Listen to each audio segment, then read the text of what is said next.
বন্ধুর সব থেকে বড় অপরাধ।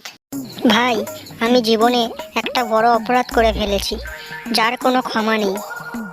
কত বড় অপরাধ করেছিস বল দেখি।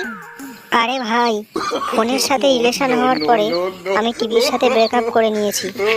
ঠিক বলেছিস, এটা খুব বড় অপরাধ। কেন এমন করলি? কারণ দুই নৌকা পা দিয়ে চলা আমার স্বভাব না। বন্ধুর ভাবনা চিন্তা।